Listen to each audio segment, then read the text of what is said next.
In 1814, as British troops marched into Washington, D.C. on a clear summer's day, intent on burning everything in their path, a sudden whirlwind appeared, seemingly out of nowhere.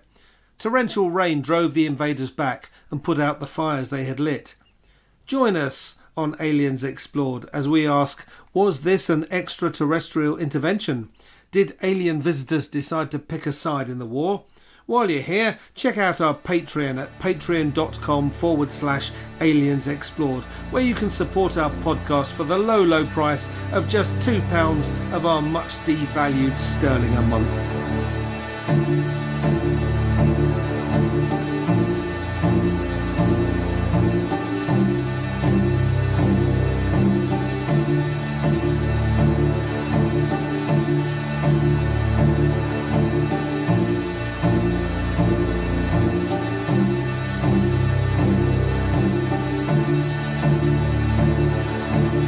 Aliens Explored is a weekly podcast exploring famous and obscure cases of UFO sightings, alien abductions and other strange events from both a believing and a sceptical perspective, whilst keeping an open mind. I'm Stu Jackson, a professional actor and amateur ufologist with a particular interest in the crop circle phenomenon. I'll be debating that otherworldly visitations are real. The truth is out there. And I'm Neil Kelly. I'm a professional actor as well and used to work for the military as an intelligence analyst. I'll be arguing from a more doubtful point of view. I mean, it's all a bit far-fetched, isn't it?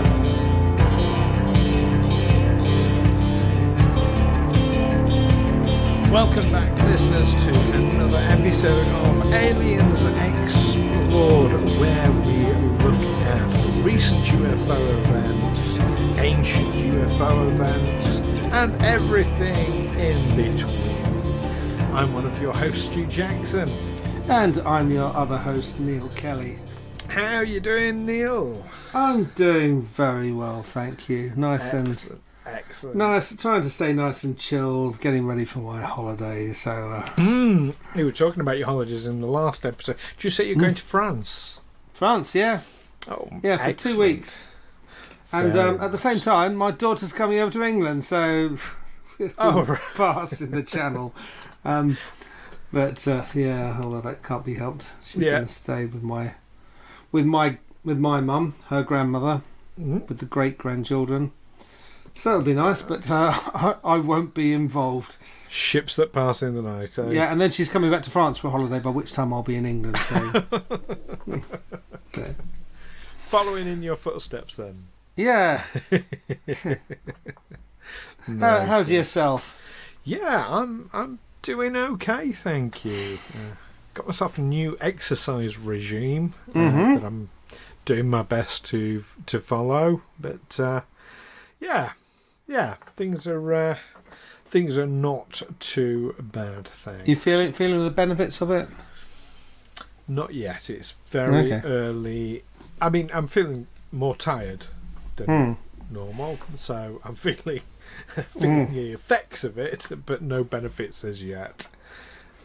We'll have to wait and see. The trouble is, I've got a number of health issues that sort of play against kind of weight loss and energy levels and things like that. So I have to be a little bit careful. But yeah, we'll have to wait and see. I'll keep you updated. Ask me again when you get back from France. Oh, we'll do. Okay, so that won't be our next episode. That'll be the one after. It won't. But in the meantime, we've got an episode to talk about today. So we're going way back in time to 1814. Of course, a lot of our listeners are American. So we'll be perhaps quite familiar with the events of 1814. And this is an interesting one. So a lot of ufologists are speculating in this case. Well, let's start with talking historically what was happening. 1812 war with us, the British, Neil. Yeah, now I think I believe Americans will be quite knowledgeable about the War of 1812. I don't think our British listeners are quite likely to be as familiar with it. I think it was all overshadowed. The following year, after the events we're talking about, was the massive defeat of Napoleon at the Battle of Waterloo. So Yes. I think the War of 1812 is, which one was that? I suppose in the course of the British Empire, British troops were dying for Queen and Empire or King and Empire in so many places that maybe this one kind of just slips under the rainbow, under the radar, over the rainbow. Over the rainbow. So we're talking about the War of 1812, a dust-up between the newly liberated American colonies and their former colonial master, Britain. Yes. Great Britain. Those upstart Americans. Absolutely. So the war had been going on for, a couple of years, obviously, by 1814. I'd say we were winning at that point. The British were doing really well. It's funny that so few people know about it, that British troops, the Royal Fusiliers, I think it was, or the Royal Marines, or possibly both, marched into Washington and started setting fire to the place. They set fire to the White House. I don't think it was called the White House then. It was after the fires were put out that it was repainted white and became the white, to cover up the smoke, the black smoke smudges. Painted over those white, and it became the White House. I think that's when it happened. It wasn't the White House before then. Well, certainly it was the capital that they marched into, and it's worth mentioning that at this point, so seeing that basically they were losing the war and that the British were coming, President Monroe and his fellow politicians had actually fled the capital. In sight of the British coming towards them. So the British marched into Washington, D.C., not to be confused with the original Washington, which I used to live in, up in the northeast of England, where George Washington's parents came from. It's not far from Boston in Lincolnshire, is it? It's much further north than Boston. But it's between Newcastle and Sunderland. Not that far by American standards. It's not further than an American might drive for a night out. Yeah. Nowhere's that far by American standards in the UK. But yes, in fact, total digression now. When I was at school, I had a part-time job, work experience job.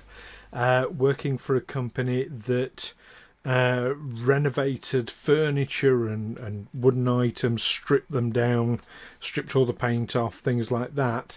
A company laughably called Dip and Strip, which still exists to this day. You can look this company up. But when I was at school, I worked for them, and they were working on the fireplace surround from the home that I think it's George Washington's father was born in. Okay. There you go. Working on a historical artifact. Let's send it to Dip and Strip. Or is it Strip and Dip? Dip and Strip. Okay. Dip and Strip. There you go. Anyway, yes. So shout out to Dip and Strip. If you'd like to sponsor our podcast, we're happy to include inserts featuring you in future shows.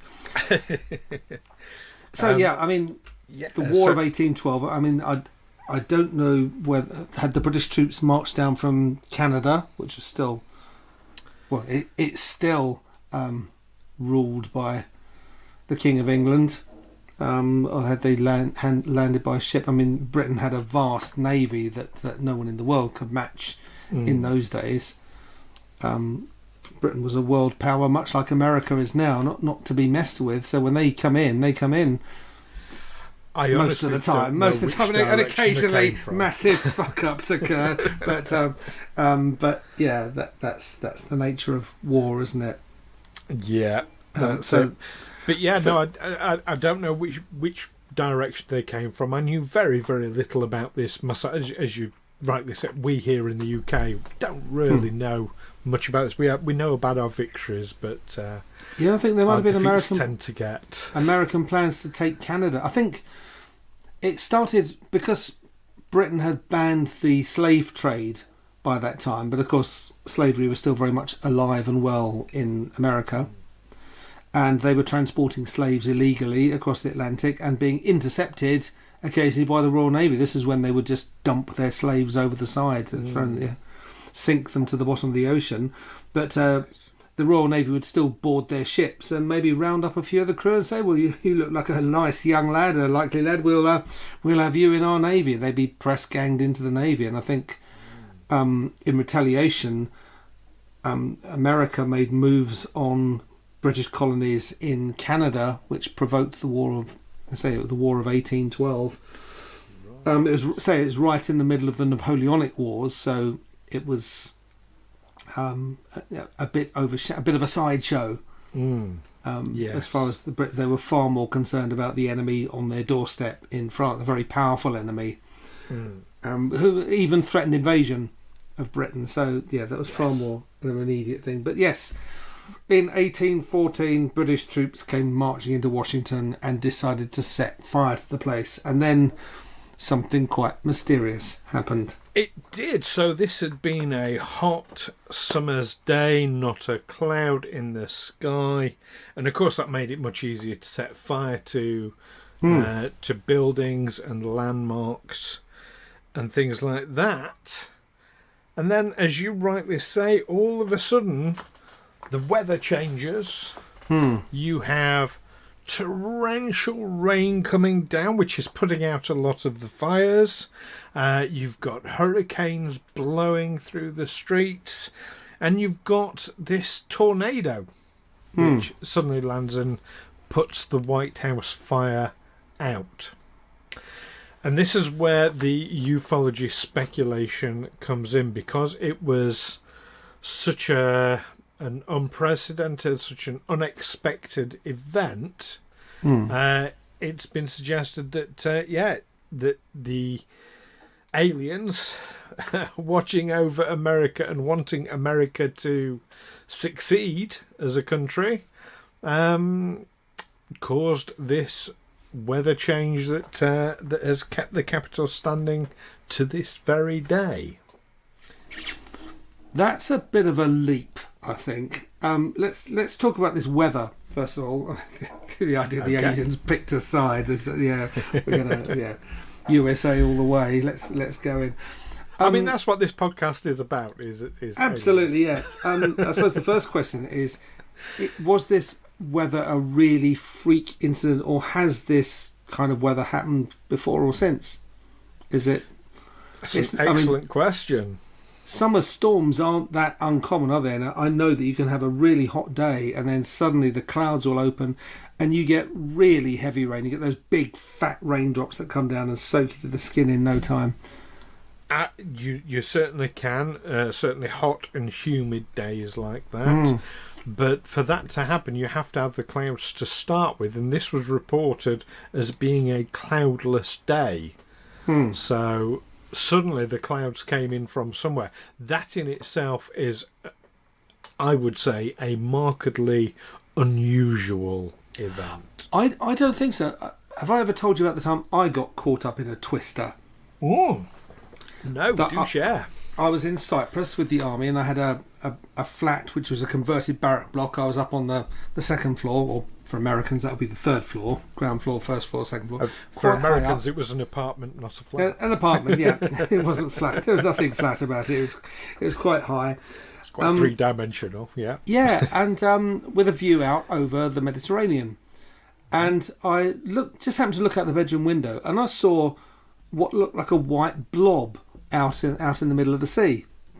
It wasn't very big, but just this white blob. I thought, what's that? And I couldn't make it out. So I went out on my balcony and took a closer look. And that's when I could see the black line snaking up into the sky.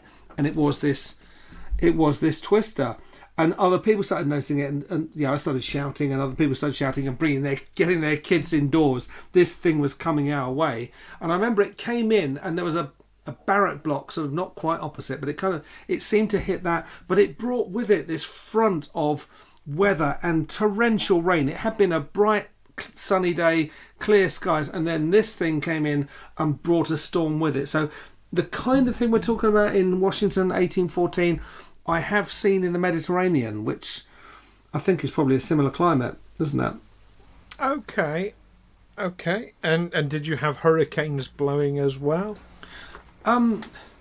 We certainly had, very, very, very strong winds.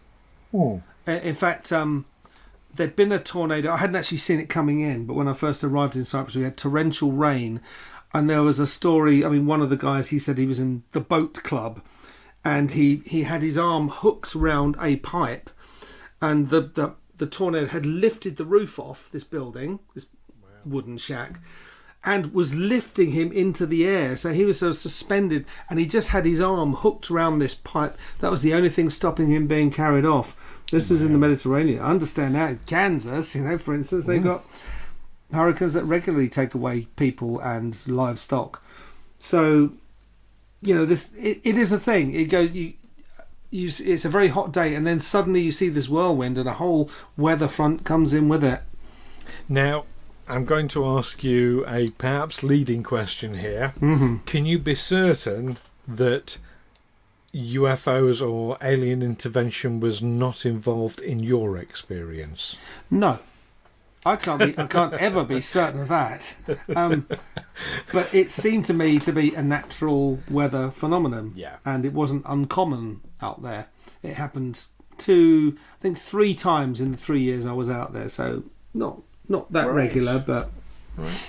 My parents had a place in Cyprus, not too far from where you were stationed. They had a place in Paphos for like 20 odd years. They've never mentioned anything like that. Perhaps I ought to ask my father next time I speak to him. Yeah, that'd be interesting to know, and I'd be interested to hear from our listeners, especially if you live near Washington. So we get those kinds of things happen all the time. Yeah, I'd love to hear that. But yeah, so you're going down the route of it was just coincidence that as the British walked in and started setting fire to everything, the rain came and put all the fires out. I think natural weather phenomenon, especially one that I've actually seen, for me, it's certainly the first thing I would want to eradicate. I'd want to know how this was different. If someone says to me, I live in Washington, I've lived in Washington for 40, 50, 60 years, and I have never seen anything like that, then that might make me pause for thought, which I don't often do, as you know. But you think about things a lot. But it looks like...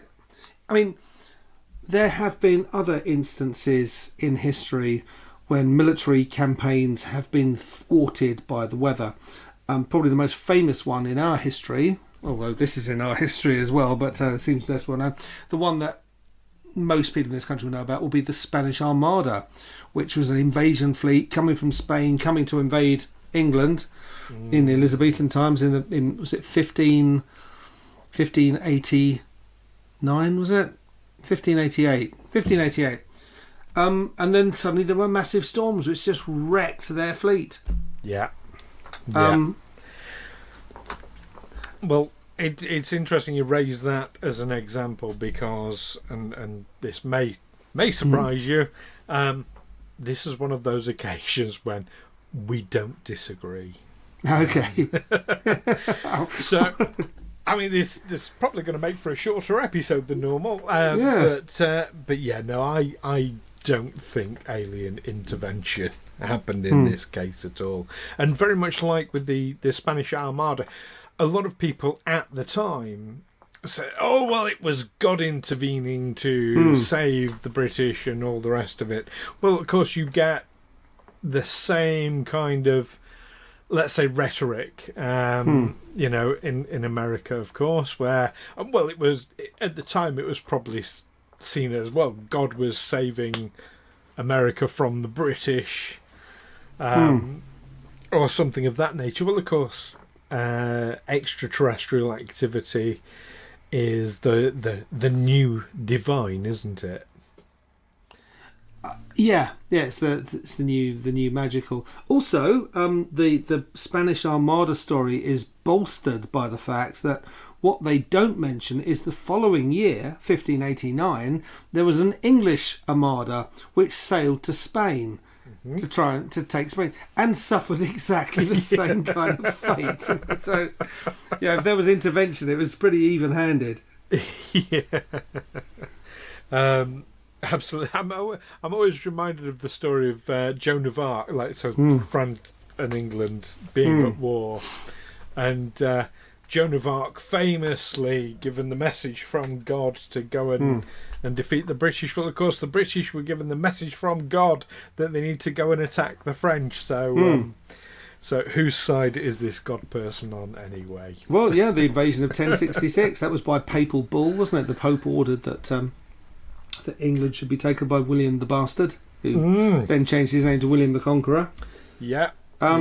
In various invasions of Russia by Napoleon, by Hitler, yeah, they were stopped by the weather, but that wasn't unpredictable weather. That was exactly the kind of weather they should have known was coming. They just screwed it up, and that's why Russia is always very sensitive about having buffer zones between itself and possible hostile countries in the West. Yes. Like right now, NATO, previously Germany. We want, if someone wants to march on Moscow, we want to make sure they've got a long way to go, and they can't do it quickly. Quite right. So yes. So yeah, we're in agreement. This is just one of those stories that I think has been conflated and. But it has been speculated, has it? It really has. It really has. There are, but I think you're always going to get elements of that with ufology, where anything inexplicable is attributed to ufology in some way, shape, or form. That doesn't mean me saying, well, that just because it's inexplicable does not necessarily mean it's not. Sorry, I'll say that again. Me saying that just because it's inexplicable does not mean automatically it's extraterrestrial. That doesn't mean to say I don't believe in the extraterrestrial. I just don't believe everything is. Okay, that's good to know. We try and I think a pair of us we try and keep this fairly rational. Yeah, I try to. I'm more of a believer, but Also, still. It doesn't have to be that unusual to start a conspiracy theory. It could just be very convenient for someone for something to happen. Yeah, absolutely. So there we go, listeners. Neil and I agreeing. Mark that one in your diary. It does happen on occasion. But is there something about the British trying to burn down Washington that we've missed? Is there more to this story, perhaps, that we're not aware of? Or do you agree with us that not everything inexplicable is extraterrestrial? Do let us know what you think via the usual means. You can email us aliensexplored@gmail.com. You can find us on Facebook and Twitter, of course, by searching Aliens Explored, or you can leave a comment on one of our YouTube videos on our Aliens Explored channel. And of course, if you are a Patreon subscriber, you can get on the old Discord server dedicated for those people and messages there as well. Join us next time, though. Do you remember back in episode 93, Neil, we had Brittany Dodson come on and talk to us. The lovely Brittany, yes, I remember her well. Absolutely. Well, she encouraged us to look into Rh negative blood, and is that associated with extraterrestrials, with aliens? So that's what we're going to be talking about next time. It's taken us a little while to get around to it. Sorry, Brittany. Yeah, we got distracted again. But we do get around to these things eventually. So, So we'll be talking about Rh negative blood. In the meantime, keep watching those historical, inexplicable events, because you never know, they may be extraterrestrial connected. And of course, keep watching the skies. Take care for now. Catch you next time. Bye-bye.